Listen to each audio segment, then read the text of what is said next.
La locomotion autonome pour les personnes en situation de handicap est essentielle pour assurer la sécurité, le confort, leur indépendance physique. Vraiment, dans un espace donné, être capable de sortir, de naviguer, de se promener, c'est essentiel pour la vie quotidienne. Mais le fait qu'une personne ait un handicap visuel présente un certain nombre de défis.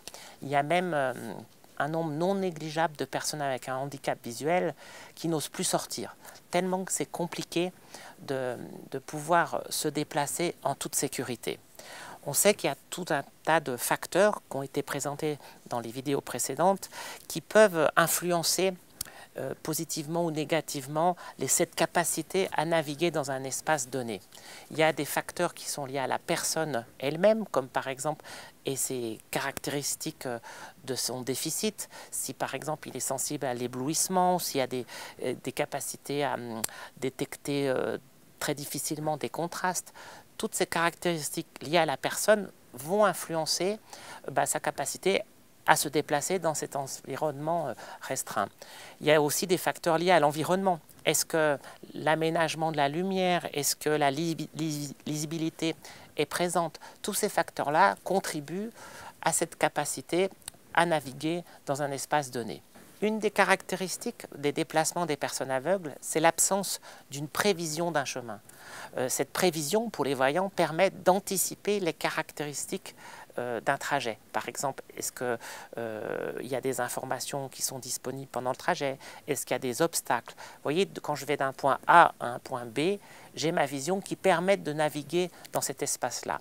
Si je n'ai pas cette prévision, je vais devoir produire tout un tas d'opérations spécifiques. Comme par exemple, une personne aveugle va devoir traiter en direct et tout de suite les informations qu'elle rencontre. Si je rencontre un obstacle, eh bien, il va falloir traiter ces informations tactiles ou auditives en temps réel. Je ne pourrais pas anticiper cet obstacle. Comme je ne peux pas me représenter le trajet globalement, je vais devoir faire appel à mes représentations mentales du trajet, à la mémorisation par exemple des trajets que j'ai dû effectuer préalablement. Donc ça va charger ma capacité de mémoire de travail. Ensuite, je vais devoir aussi tester si mes prédictions sont conformes à mes anticipations et puis être capable de corriger online si justement il y a une différence entre la prédiction et ce qui est vraiment réalisé comme trajet. Bref, toutes ces opérations font que c'est beaucoup plus difficile pour une personne aveugle de naviguer, d'avoir une navigation autonome, puisqu'elle va se fonder principalement sur les sens auditifs et tactiles qui lui sont disponibles, et que cette absence d'information visuelle va être très difficile pour cette personne pour pouvoir anticiper toutes les caractéristiques du trajet. On sait même que cette capacité de naviguer de façon autonome et cette difficulté et cette impossibilité d'anticiper toutes les caractéristiques du trajet vont même créer une certaine anxiété chez les personnes aveugles, ce qui fait qu'elles auront plus de difficultés à déclencher une sortie, à aller se promener en ville, à aller faire les courses, aller au musée, puisque ça va mettre en jeu tout un tas d'opérations et de compétences spécifiques. Alors du coup, évidemment, les professionnels, les praticiens ont développé des aides pour faciliter cette navigation autonome. Il y a des dispositifs extrêmement classiques et historiques qui sont largement utilisés par la communauté des personnes avec handicap visuel, comme par exemple les plus connus, comme le chien guide ou la canne blanche. Et on sait que les chiens guides, quand ils sont éduqués, préparés, eh bien, sont des aides extrêmement efficaces pour les personnes avec un handicap visuel. Il y a aussi évidemment cette fameuse canne blanche qui permet à un aveugle de donner de l'information, une sorte de prévision limitée, puisque avec des petits mouvements de balayage, il va pouvoir repérer les caractéristiques du sol, repérer que par exemple il y a un trottoir, qu'il y a des changements de texture, qu'il peut bien poser son pied ou marcher en toute sécurité. Ces cannes blanches il y en a différentes formes, il y a même eu des améliorations, mais elles sont extrêmement utilisées par les personnes avec un handicap visuel. Il y a même maintenant les nouvelles technologies qui ont donné des informations supplémentaires, qui ont donné avec par exemple des guides laser, des informations supplémentaires qui essayent de perfectionner. Mais l'idée c'est que ces cannes blanches sont vraiment des outils extrêmement efficaces pour avoir une navigation autonome, et elles sont même, ces cannes blanches, combinées avec aussi le chien guide. Par ailleurs, il faut savoir aussi que dans les années 70, les chercheurs ont essayé, grâce aux avancées technologiques majeures, de proposer des dispositifs beaucoup plus sophistiqués pour aider les personnes en situation de handicap visuel à naviguer. Ils ont inventé ce qu'on appelle des techniques dites de substitution sensorielle. Ils se sont basés sur l'idée que grâce aux nouvelles technologies, on pouvait par exemple prendre des informations visuelles captées avec une technologie, avec la télévision, les caméras vidéo, prendre ces fameux pixels et les transformer dans une autre modalité sensorielle comme tactile ou auditif. Bref, de passer d'une modalité sensorielle à une autre en utilisant des capteurs sensoriels qui transforment l'information.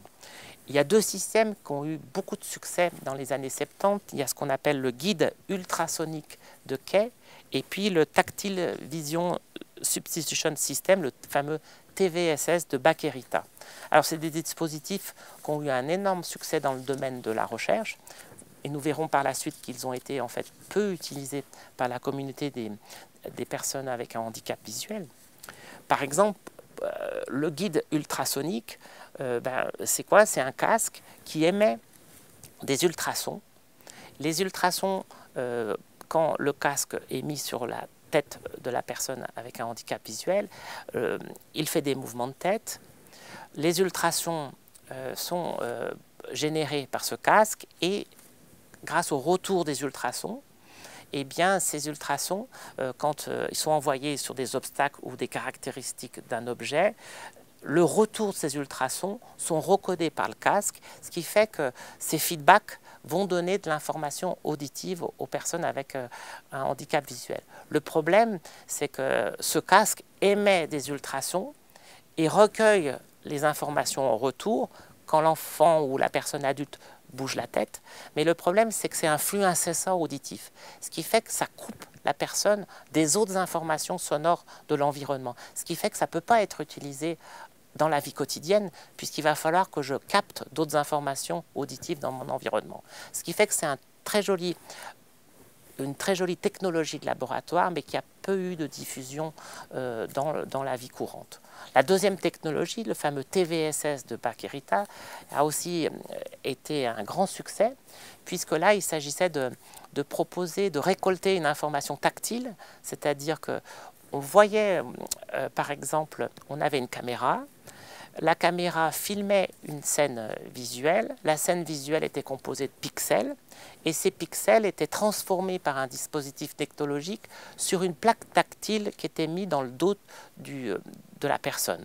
Et on avait une espèce de mosaïque où dans le dos de la personne, on avait des pixels qui stimulaient tactilement en fonction des pixels stimulés visuellement. Et puis, on s'est aperçu que c'était possible de discriminer, par exemple, des formes élémentaires quand la personne avec handicap visuel et son TVSS étaient actifs, c'est-à-dire qu'il explorait visuellement l'objet. L'exploration visuelle de l'objet faisait varier les stimulations, les pixels visuels, les stimulations visuelles. Ces stimulations visuelles étaient transformées en stimulations tactiles dans le dos et les variations de stimulation, avec un lourd entraînement, permettaient de discriminer ces formes visuelles tactiles. C'est pour ça qu'on a dit que c'était des appareils de substitution sensorielle. Bref, vous voyez que ces instruments sont très intéressants, ils posent beaucoup de questions théoriques, mais ont peu été utilisés compte tenu de leurs contraintes d'implication, d'implémentation par la communauté des personnes avec un handicap visuel. Alors évidemment, il y a eu tout un tas d'améliorations technologiques assez incroyables.